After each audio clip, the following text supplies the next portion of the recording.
Today's presentation is on verbal behavior and assessment.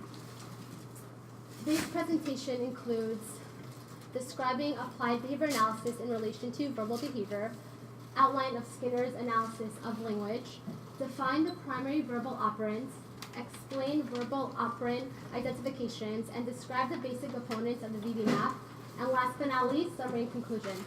So the technical definition of applied behavior analysis is the science in which tactics derived from principles of behavior are applied systematically to improve socially significant behavior, and experimentation is used to identify the variables responsible for behavior change.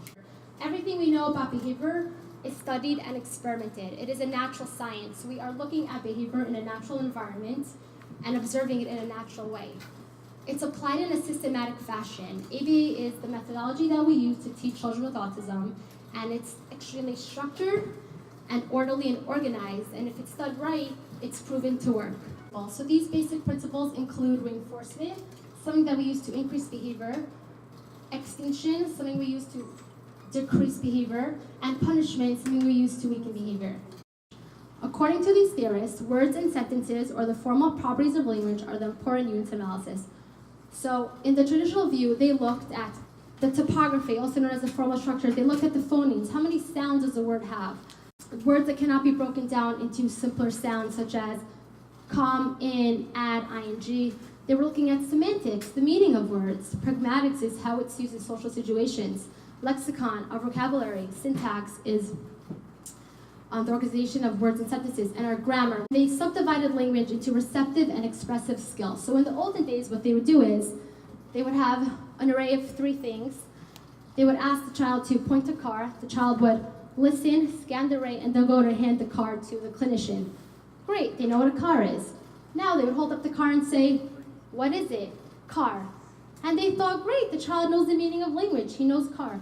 However, what they found was that they couldn't ask for the car in situations, or they couldn't have conversations about the features or functions of a car. So they thought the meaning of a language just came through receptive and expressive skills. However, they forgot that there's a whole other repertoire of skills that they're missing in order to teach the meaning of language and its function. This is where Skinner came in. Skinner's view on language development. A common misconception about Skinner's analysis of verbal behavior is that he rejected the formal properties of language. However, Skinner did not reject the formal properties of language, but rather the failure to account for the functional properties of language, focused on functional properties of distinct verbal operants rather than topographies. He was interested in the purpose of language. When we ask for something, do we get something? Why do we ask for something? And how do we use that in real-life situations such as conversational skills? He was interested in why people do the things they do and the influence such as actions have in the environment.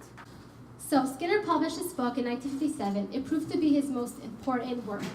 It was written to analyze language from a behavioral perspective and the impact that language has on the person's environment. It contains no original research from Skinner. So anyone who knows a little bit about Skinner knows that he was very big into research with pigeons and rats and the learning process. However, this book is not a research-based book at all. It's more of an analytical tool that breaks down language into different verbal operants. It does not address how to teach. It will not tell you what to do if your child is not talking by the age of 3 years old. It does not give you any strategy into what to do to teach your child to communicate. It became a powerful analytical tool for anyone working with children to help them acquire communication skills. So what is verbal behavior? It is behavior that is reinforced through the mediation of another person's behavior. Your words and actions have an effect on another person. For example, if a child asks their parent for a cookie and the parent goes ahead and gives the child a cookie, they are the mediator. They are standing in between the child and its reinforcer. So in order for verbal behavior to occur, it must have 2 people, a speaker and a listener. The speaker engages in verbal behavior in any modality they choose. So verbal behavior can come in any form: sign language, pointing, picture exchange communication systems, or using any sort of tablet or iPad. The listener responds to the verbal behavior of the speaker. Skinner states that not all responses to the environment involve verbal behavior. So getting a toy from the shelf, there's no verbal behavior happening there because a child is getting their own reinforcement without the mediation of someone else. Turning on the lights, they're doing it on their own. They're getting their own reinforcement. They want the light to be open. And opening a door. No one is doing it for them. he subdivides it into nonverbal behavior. Child wants water, they walk to the refrigerator, they get the water. There's no behavior happening. There's no speaker and listener. There's just the child itself acting upon its own environment and gaining its own reinforcement. Verbal behavior, however, is when a child wants water, they will say water and someone will deliver them the water. So someone is mediating their reinforcement. It's standing in between the child and their water. So vocal verbal, according to Skinner, was making sounds with vocal musculature to affect another person. So that's talking, just like what I'm doing now. Vocal nonverbal is making meaningless sounds using vocal muscles. Example, sneezing, coughing, laughing. Non-vocal verbal is using motor movements to communicate. Examples is pointing, signing, typing, writing, finger spelling, AC devices, communication boards, Morse code, and Braille. Last but not least, non-vocal nonverbal is communication that involves non-linguistic messages. Picking something up, opening a door, cleaning up, walking, running, looking around the room. In the behavioral analysis of language, a word is not defined by its form, right? It's not defined by its sounds or structure, what it looks like. Rather, a word is defined by its function or controlling verbs. What is causing a child to ask for something? What is causing a child to do something? And just like any other behavior, it is learned through the environment. So behavior can be learned. Just like a child learns to crawl or point or walk or ride a bike or swim, language could also be learned that way. So the three-term contingency, which is an ABA term developed by Skinner, is the antecedent, behavior, and the consequence. The antecedent is events or interactions that happen before the behavior. Something that comes directly before the behavior has occurred. The behavior itself is any observable and measurable act of an individual. The consequence is what comes directly after the behavior, which are events or interactions that immediately follow the behavior. So when we analyze behavior, we're looking at this three-term contingency. What is happening before and what is happening directly after. All instances of verbal behavior can be classified into verbal operands. They are functionally independent of each other. Each verbal operand has a different effect on the environment. And it requires a speaker behavior and a listener behavior. So, the 6 verbal operands, according to Skinner's VB model, are an echoic. It's a type of language where a speaker repeats the words of another person. A great way to remember an echoic is an echo, which is a verbal imitation. So an echoic, an echo, occurs in response to the verbal behavior of another person. Vocal imitation, echoing the word and sounds of others. There is point-to-point correspondence. So the word mom says car, the child says car, they sound exactly the same. They are the same from beginning, middle, and end. Echoic. Let's go ahead and break it down into the ABC analysis that we just talked about. Antecedent would be a verbal stimulus of someone saying, sure. A child will go ahead and either say the full word or half of the word, and the consequence is non-specific reinforcement. We're not giving them a sure. We might say, good job, you said the word sure. So that would be considered a non-specific reinforcement. Goals related to echoic are the early echoic skills assessment, which you will see in the VB map. They are subdivided into 5 groups. The first group is simple and reduplicated syllables. The child will imitate sounds like ma, da, mama. Group 2 is syllable combinations, daddy, mommy. Group 3 is 3 syllable combinations, go, bye, bye. Group 4 is prosody, tone, and rhythm, so bow, wow, one, bunny. Group 5 is pitch, loudness, and duration.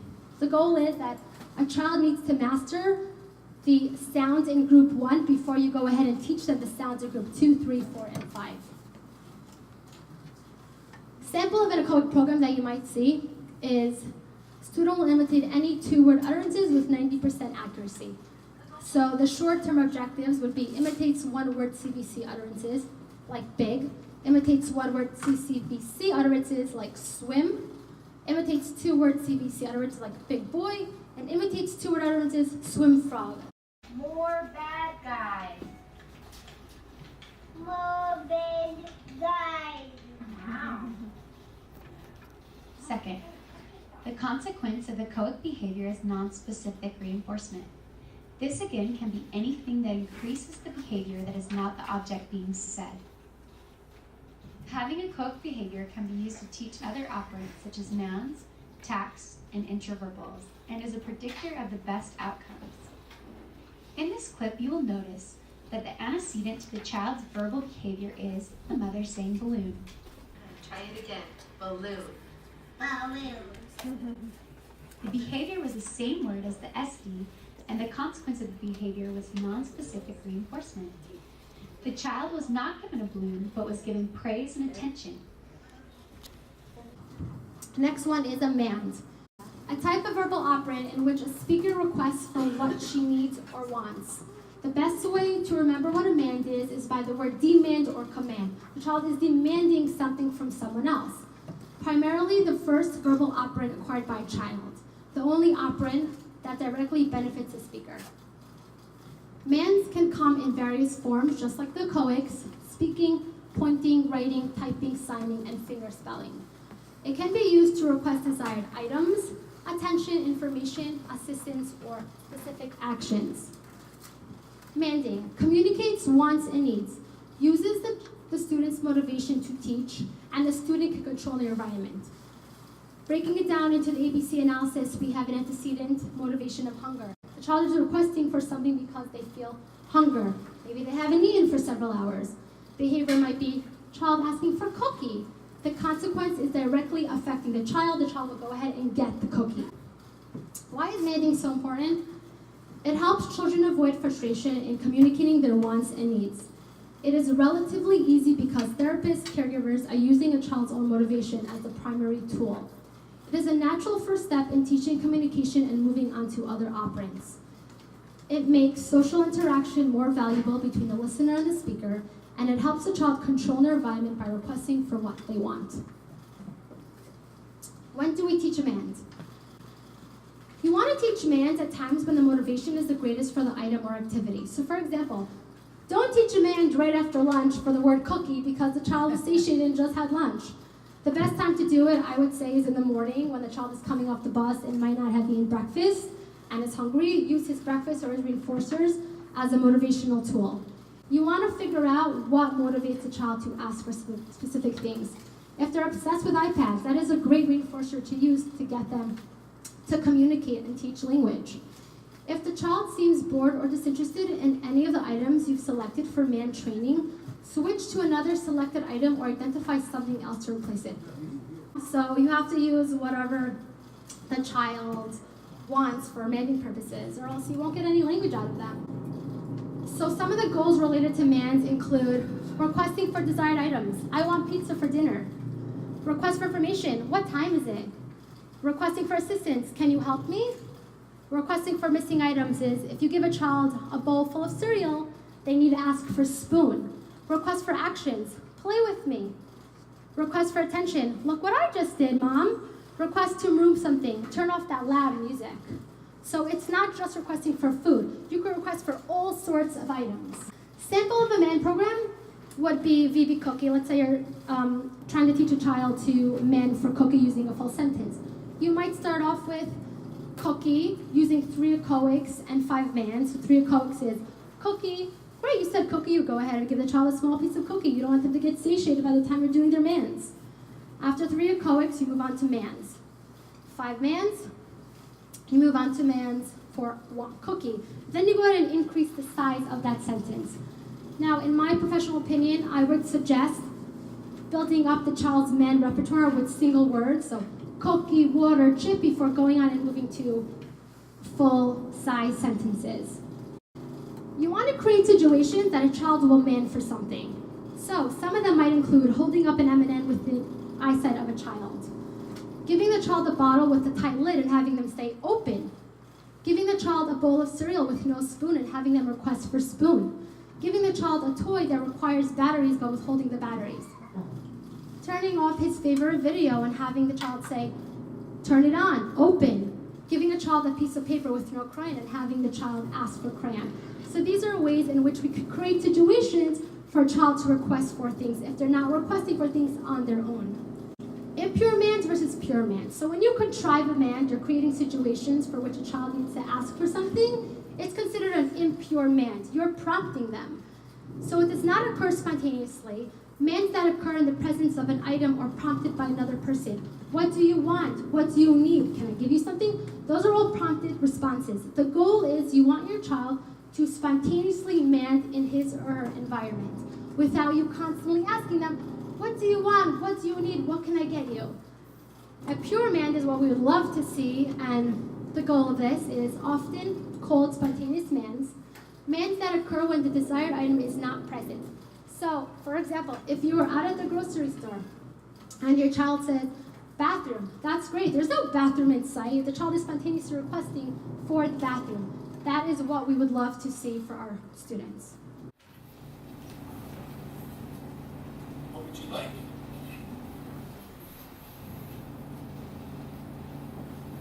Juice? Yeah. Can you say juice? Juice. Good job. What? Cracker. Good job. Thank you. So that was an example of an Echoic to man training. We would start with Echoics and then go ahead and move on to mans.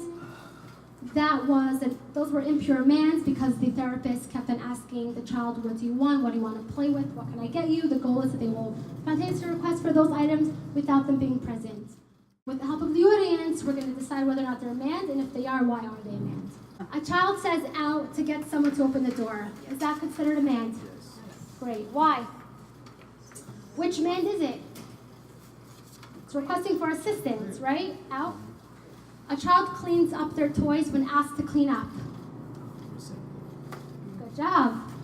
A child says ball when you see a ball on the street. Good job. They're in contact with the environment. They're labeling something in the environment.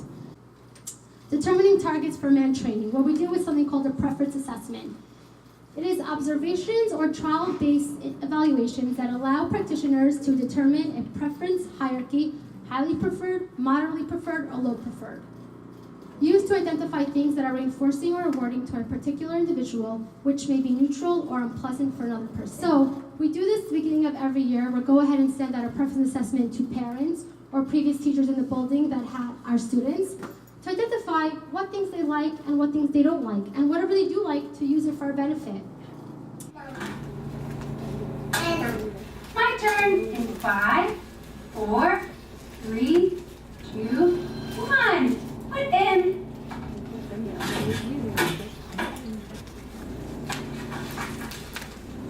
Try again. Put in. Good job. Pick one. We have dinosaur, maracas, ball, and cows. Which one?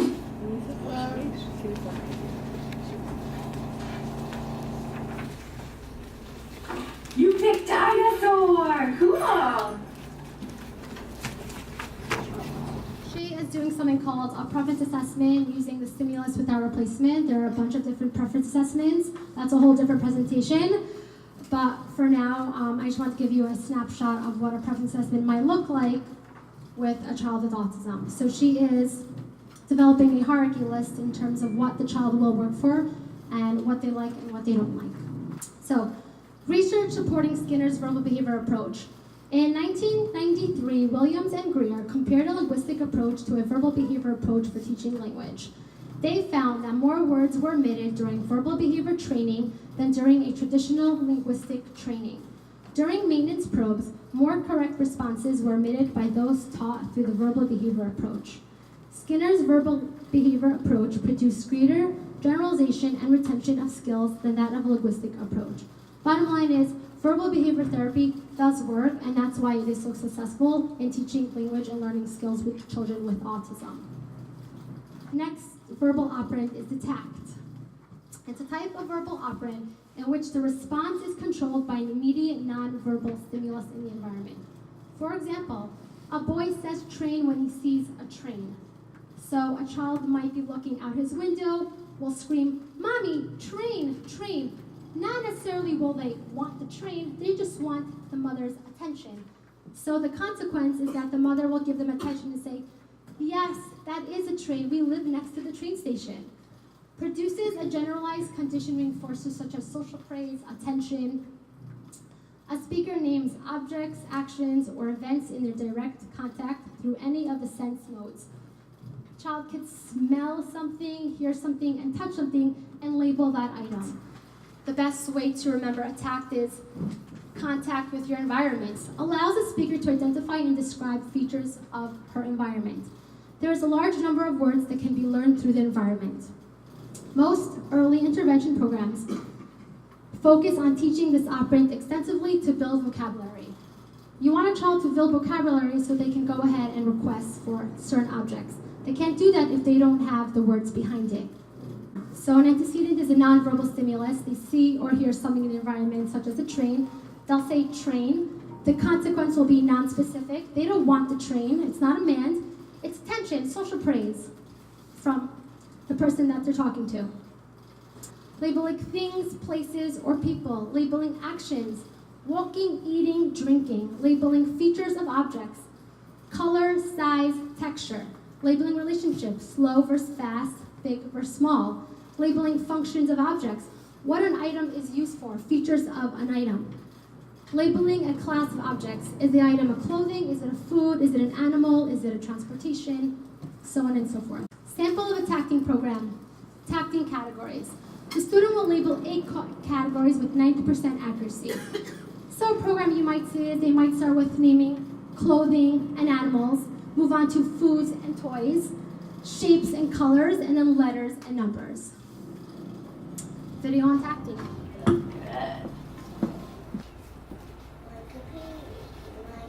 There you go. Good. Perfect. Very nice. Nice job, bud.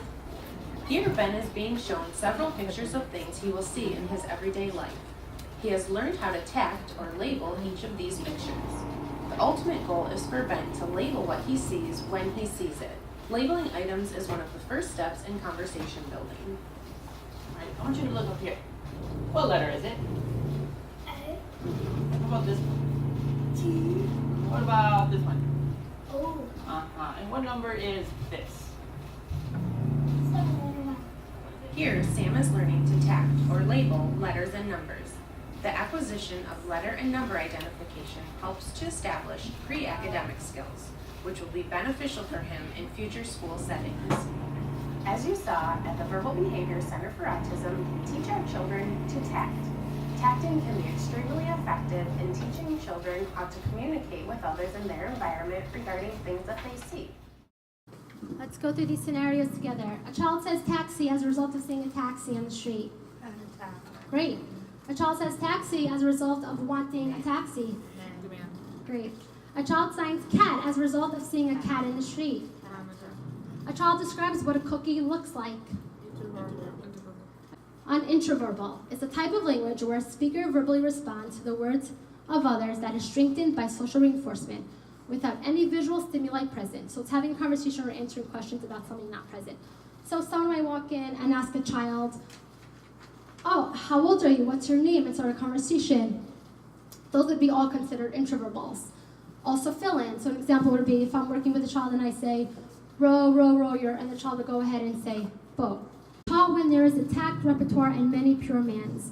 It is really imperative that you don't move on to intraverbals until their tact and man repertoire is big enough and they're understanding language. Often used as fill-in responses such as 1, 2, and the child will go ahead and respond 3, and answering questions. Compromises most of conversational skills. These are the beginning attributes of conversation between a listener and speaker. Possible response forms include speaking, writing, signing, and pointing.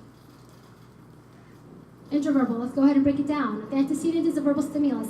Someone might come in and ask a child, what is your favorite thing to eat? The child will say, my favorite thing is cookie. The consequence is non-specific reinforcement. They're not necessarily wanting the cookie, it's more of conversation, social skills, attention, and interaction. Some of the goals related to intraverbals are fill in words from songs or phrases.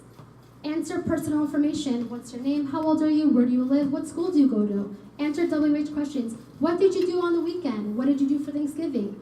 Answer functional questions. What do you use a spoon to do? What do you need a cup for? Recall events when told, tell me what happened. Oh, tell me what happened at school yesterday. Answering, reading, and listening comprehension questions. Having a child listen to a short story and then asking him questions, WH questions, about that specific story and having him answer it correctly. Sample of an intraverbal program will include states ID. So you might start off with asking your child what his name is. Where does he live? How old are you? What's your phone number? What school do you go to? And what is your sister's name?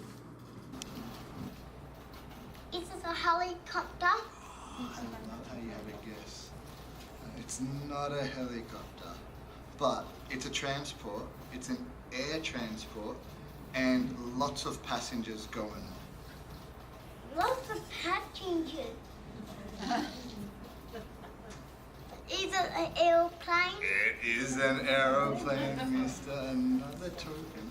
Too clever. I'm thinking of an animal. Is it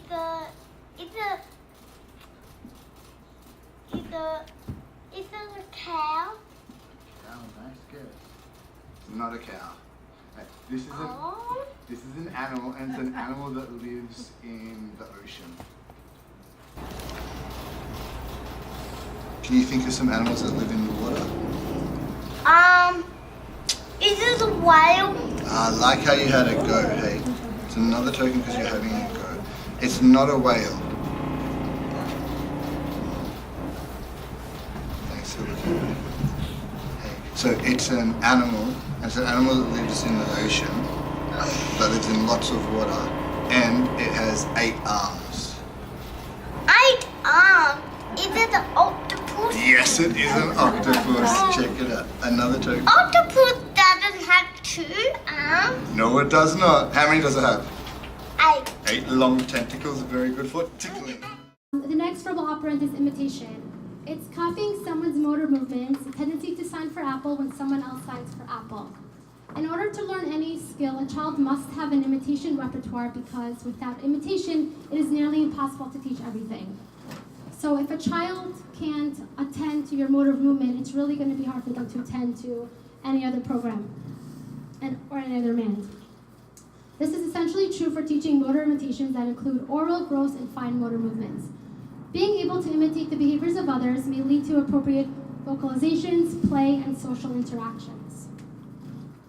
Goals related to imitation, there's gross motor goals, clapping hands, learning to blow a kiss, rolling a ball, knocking on a door, or building blocks.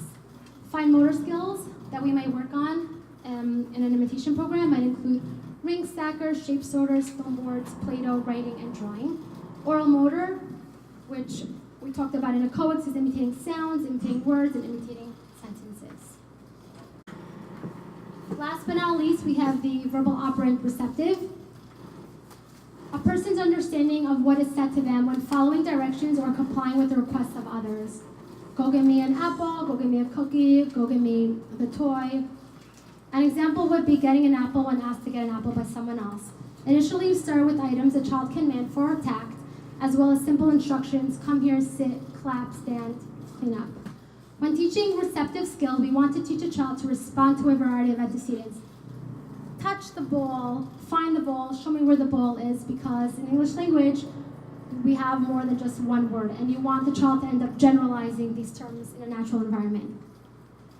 Receptive identification. So receptive language is subdivided into 2 categories. Receptive identification is the first one. It's where the student discriminates and identifies stimuli by responding without talking or signing. For example, a clinician asks the child to point to juice. The child will go ahead and point to juice. The clinician will say, good job, that's the juice. And this can be done with obviously anything. It could be done with pictures, objects. Receptive language.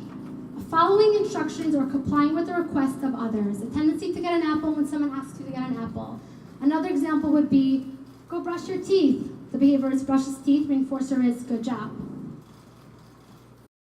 So receptive language is subdivided into 2 categories. Receptive identification is the first one. It's where the student discriminates and identifies stimuli by responding without talking or signing.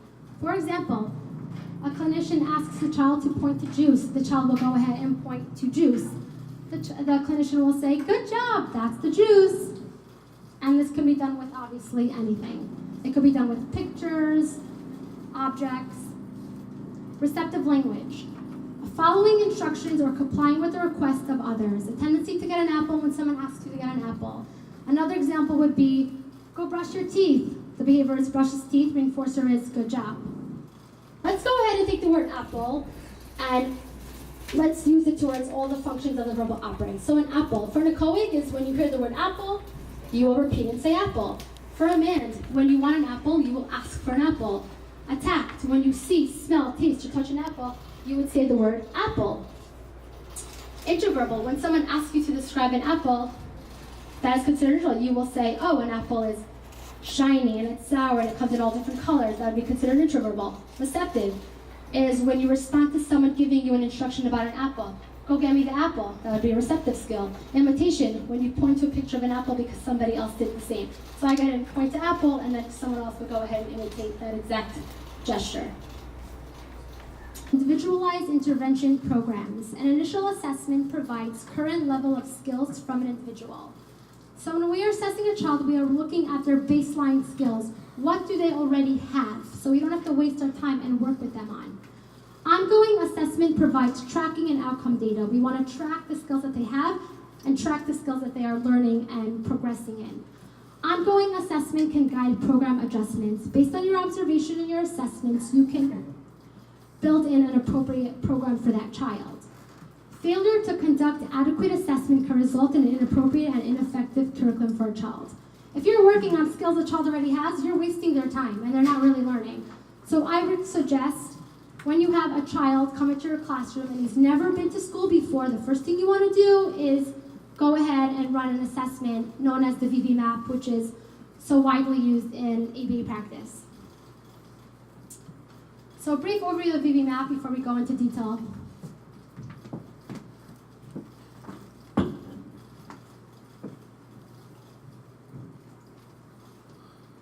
What does VB map stand for? It's the Verbal Behavior Milestones Assessment and Placement Program developed by Dr. Mark Zucker. VB map gives educators and parents an effective way to assess learning, language, and social skills of individuals with autism and or developmental delays. It helps evaluate different areas of an individual's learning across development. For example, let's look at requesting or mandating skills. In the VB map, this states at what age your child should acquire certain skills. After you have completed the assessment, you can review your data to decide what and how to teach skills they are missing developmentally. We can find gaps in different areas such as play skills, language skills, and more. For example, the unique part of the Right. So I was going to ask you, where do you get that? So you can purchase it online, or your school might have it. I'm sure your grandchild's school has it. And yeah, you can get it that way. You can get it on Amazon, online, go to the VB website, you can get it there. And it comes in 2 books. So one's a guidebook and one's a protocol book. The hope is that after this presentation, you will feel equipped in attempting to administer the VB map. However, like most of you, if it's your first time being introduced to the VB map, I would suggest doing it with someone who's a little bit more experienced than you are before attempting to do it on your own to make sure you're running it correctly. And it is frequently used with therapists in the industry, so I would suggest downloading. There's actually a VB map app that gives you helpful hints and guidelines as to how to understand how to administer it. So the VB map is the Verbal Behavior Milestone Assessment and Placement Program. It was developed by Dr. Mark Sundberg. It's a skills assessment for students based on Skinner's analysis of verbal behavior. The assessment looks at students' development of typical language and learning milestones across verbal components. It's conducted every 3 to 6 months and excellent for ongoing tracking or language and learning skills. It really depends on the school you go to. I know Shema does it every 3 to 6 months. Your school might do it twice a year. Just matters the protocol of the school that you work at. The VB map is subdivided into 5 parts. The first part is the milestones assessment. The second part is the barriers assessment. The third part is the transition assessment. The fourth is the skills, task analysis, and tracking. And the fifth and final component is the placement and IEP. So, the VB map milestone assessment. It's designed to provide a representative sample of a child's existing verbal and related skills. What level is the child at in his skills? What language and learning development does he have? And where can we go ahead from there? It contains 170 measurable learning and language milestones across 3 different levels. So there are 3 levels. The first level is assessing 0 to 18 months. The second level is assessing skills within the 18 to 30 month range. And the third level is addressing skills within the 30 to 48 month level assessment. So the EESA, which we talked about during the Echoic verbal operant, is an assessment on Echoics, which you will find right by the milestones assessment. And the early Echoic skills assessment you could do with or without the milestones assessment. I mean, you could do it on your own, you could do it in accordance too, it's really up to you. They don't need to go hand in hand. So this is what the scoring form looks like. You see there are 3 levels, level 1, 0 to 18, level 2, 18 to 30, level 3 is 30 to 48 months. The goal is for a child to master all the goals in level 1 before moving on to level 2 and 3. And eventually, the goal for every clinician is that this whole chart should be filled out. Here we have on top, you'll see the child's name, the date of birth, the age, and first, second, third, fourth. So if you're administering it 4 times a year, every time you administer it, you would write the score, the date, it'd be color-coded, and the tester who is administering the test. There are 16 language and learning units, milestones, that are being addressed in the milestone assessment. These include the elementary verbal operants, man, tact, intraverbal, echoic, and listener, independent play and social skills, visual perception skills and matching to sample, beginning academic skills, which you'll see in levels 2 and 3, and group and classroom skills, and last but not least, the grammatical and syntactical skills, which you will also see in level 2 and 3. So how to score the milestones assessment. This is what it looks like. There are 5 items and 5 possible points for each skill. Example, level 1, man. There are 4 boxes in all sections for 4 separate administrations. So for our purposes, we're looking at the first administration. Each of the 170 items is scored 0, 1, or half based on the criteria in the VB-MAP instructional guide. The total for the 5 items is marked on top of each skill area. The totals for each skill area are added for all 3 levels and placed on the VB-MAP scoring form. So this is an example of what it would look like. The child can do number 1, he got a 1, 2, you add it up and it's 4.5. So for the 5th man, he could only do half of what the criteria was requesting. This is what a scoring form looks like when it's charted. So this child has a level 1 profile, he has bunch of skills in level 1, some skills in level 2. The goal is that we work on the level 1 skills before we move on to level 2 skills. Because we don't want there to be such a gap between the low skills and the high skills, because it's really going to be hard for the child to catch up to the higher skills without first working on those lower skills. And Yes. do different schools use different assessment forms, or? I mean, there's a couple assessment tools, but I would say VB-MAP. There's also something called the ABLES. But I like the VB-MAP because it's very thorough and it's easily understood when you do understand the technical terms. The second assessment is the language and learning barriers. While it's important to know what a student can do, it's also important to know what a student can't do as well. Sometimes the elimination of a single barrier can improve multiple academic skills. For some students, the focus of an intervention program may not be academic, but more so removing a particular persistent learning barrier. So it provides an assessment of 24 common learning and language acquisition barriers faced by children with autism. So we would go ahead, once a barrier is identified, we would do something called a functional assessment. We'll find out what the function of their behavior is and why it's occurring and how to go on and improve that specific behavior.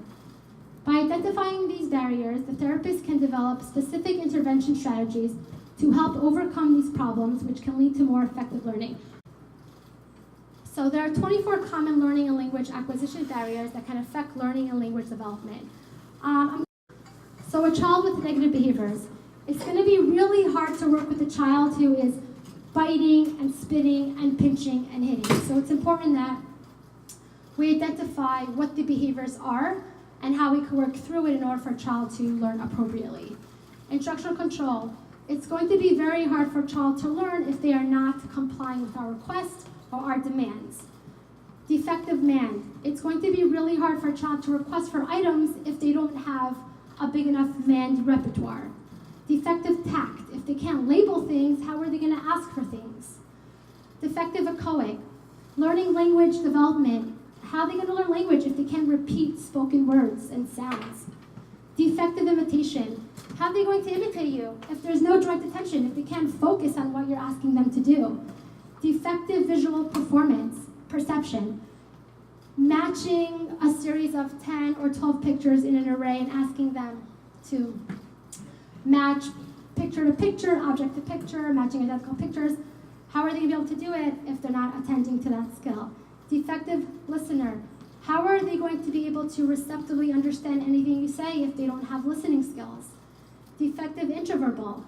How are they going to have a conversation with you or be able to answer WH questions if they don't have intraverbal repertoire? Defective social skills. A lot of children with autism, I'm sure you know, have difficulty in social situations. So if they are not interacting or wanting to sit in a group with their peers, it's really going to affect their learning. Prompt dependent. A lot of our students are dependent on our prompts. When you are teaching a child to brush their teeth, put on their coat, they'll just stand there sometimes and wait for you to assist. And you have to say, come on, you could do it, I know you could do it. So we want to fade that prompting and be intentional when we are working with them, that we fade those prompts and give them as much independence as possible. Scrolling is guessing, so when you're working with a child, a lot of times the child is just guessing answers. You're asking them questions and they're talking to you about like some movie they saw a month ago, so that could be a barrier for learning. Defective scanning, you have a message array of 20 and you're asking them, go ahead and pick out the item we need to drink with, and they can't do that because they don't scan appropriately. Defective conditional discrimination, being able to discriminate between people. Failure to generalize. A lot of our children learn certain skills at school. However, I get a call all the time. But you said my child could do this, and I don't see them do this at home. Why is that? It's possible that they haven't generalized that specific skill. They know how to do it in one setting, but they don't know how to do it in a different setting with a different person to work with them. Response requirements, weak and MO. So if you have a child, and this happens all the time, okay, I'm going to give you a cookie, but first you have to point to the picture of a monkey. They'll say, forget about it, I don't want that cookie anymore. All right, it happens all the time. So, yeah, so you want to make sure that they are going to be working for that motivator before you're running a program. And that could be a barrier for learning. Reinforcer dependent. So you don't constantly want to say, if you do this, I'll give you a sticker. You want the child to be able to do a task on its own because that's what people do, right? They're asked to do something and they do it. You don't want to be constantly giving them an M&M for every single thing that they do. It's not functional. It's not, parents can always carry M&Ms in their back pocket. Self-stimulation. A lot of the children we work with have self-stimulatory behaviors. I work with a child who would constantly look at his hands back and forth, and it'd be really difficult when working with him for him to focus because he's just constantly looking at his hands back and forth, back and forth. So this could be a barrier. We have to figure out a way to work through it. I mean, I can't remove his hands from his body, right? So there has to be something that we can do. Defective articulation. This is a child that he has language, but it's just hard for him to articulate it or understand. Obsessive compulsive disorder. A lot of the students we work with are very OCD about their specific day and routine, and if that routine is not done every day at the same time, then they might throw a tantrum. So that could be a barrier in learning. Hyperactive behavior, a child who does not sit still for a second. How are you going to work with a child who doesn't sit still and he won't attend or sit in his seat? Failure to make eye contact. If a child does not have joint attention, he's not looking at you, it's going to be hard to teach him any sort of language and learning skills. Sensory defensiveness. A lot of the children we work with are very sensitive to touch. They don't want to be touched or held. So we would work with our OT in creating a sensory diet or a exposure program in order for them to get their sensory needs in other ways. This is what the barrier scoring form looks like. It's a little different than the assessment in that it's 4 categories. It's a Likert type scale, 0 to 4. A score of 0 or 1 would indicate that there are no significant barriers and a formal intervention plan may not be required. However, a score of 2, 3, or 4 would indicate that there is a barrier that probably should be addressed as part of the intervention program. So you want to see really low scores in this barrier assessment. The higher the score, the more likelihood the child is not learning language and developmental skills. For some children, the immediate focus of the intervention program is on removing a particular barrier rather than language instruction. So first and foremost, it's really important to first work on behavior before you go on to teaching, because you cannot teach a kid who's going to have any sort of barrier that's coming in between that. The most common immediate barriers to remove involve instructional control problems or other behavioral problems. That's true in my experience. The most basic barrier that I have with the students I work with is instructional control. Sometimes it's their first time in school and they don't even understand what I want from them. You want me to sit for 20 minutes and work through a program? Seriously, I want to go play. So you have to be really mindful that, you reinforce yourself with items that they like and that they should want to work with you, like I was talking about at the beginning of the presentation.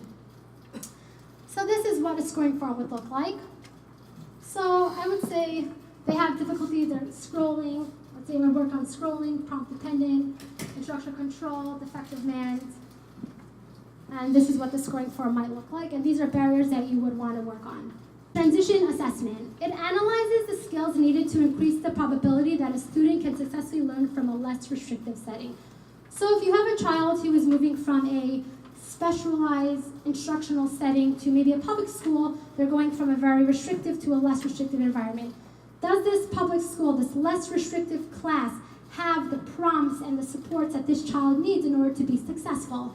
This is what this assessment analyzes. The VB-MAP transition assessment. It contains 18 assessment areas and can help identify whether a child is making meaningful progress. There are 3 general categories on this assessment. The first category, which are numbers 1 through 6, covers the child's language, social, academic, and language barriers, all of which affect learning in a less restrictive environment. The second category covers the child-specific learning patterns. How fast does this child acquire skills? The skills that they've acquired, do they retain them? Do they generalize them in different settings and different environments? The third category covers the child's self-help, spontaneity, and independent skills. How well do they do things on their own? What kind of prompts do they need to be independent? Can provide a measurable way for a child's IEP team to make decisions about the child's educational needs. The assessment includes measures of the overall score of the VB-MAP, milestone assessment, and the overall score of the VB-MAP. Barriers assessment. This is what the transition scoring form looks like. Similar to the barriers, you go ahead and you'll calculate it based on the criteria and the number, and you would add it to the score. The VB-MAP task analysis and skills training. This is the 4th assessment. It provides a further breakdown of the skills in smaller subgoals. So I would do this assessment in accordance with the first assessment, the milestone assessment. A child may not be mastering these big goals in the milestones assessment, but they are mastering sub-goals in the task analysis. So if you look at the milestone assessment and it's blank, and you're like, oh my God, the child is not mastering anything, you might look at the task analysis and see, yeah, they are mastering, but in smaller steps, which is fine. As long as they're progressing into those bigger goals, that's all we ask for them. Serves as a more complete and ongoing learning and language skills curriculum. It breaks down the bigger goals into smaller sub-goals. Allows for a more detailed skills tracking system, and it works to build a complete repertoire, not just individual skills. Once the milestones have been assessed and the general skill level has been established, the task analysis can provide further information about a particular child. This assessment provides parents and teachers with a variety of activities that can facilitate generalization, maintenance, spontaneity, retention, expansion, and the functional use of skills in a variety of educational and social contexts. Last but not least, the VB-MAP placement and IEP goals. The final component of the VB-MAP. It provides recommendations for program development for children based on their VB-MAP profiles. Scores for each of the 170 milestones and 24 barriers. So this is just a great assessment. It gives you a list of IEP goals that you might use when writing up someone's IEP. Over 200 IEP objectives are directly linked to the skills and barriers assessments. and a verbal behavior intervention program is provided. So you don't have to guess what IEP goals to work on. You could go ahead and look at this assessment, and it'll give you just a great snapshot of what IEP goals you could possibly use to help the child acquire language and learning skills, and provide suggestions for IEP goals and implementation. So why do we use the VB map? It provides information on what skills the students need to learn, provides information on what skill level the intervention program should focus on, provides information on what barriers to learning and language acquisition needs to be addressed, provides information on what type of augmentative communication device, if any, could be used to help a child with their learning skills, provides information on what specific teaching strategies would be the best for that student. Last but not least, it provides information on what type of educational setting would be best for that student. Is it a 1-to-1 setting? Is it a 6-to-1-to-3? Is it a public school setting? All these will be analyzed through the VB map. Conclusions. Verbal behavior is a powerful tool used to teach children with developmental delay language and learning skills.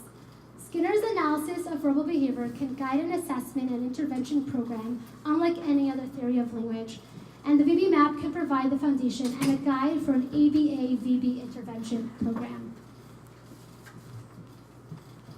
That's all. Thank you so much for attending, everyone.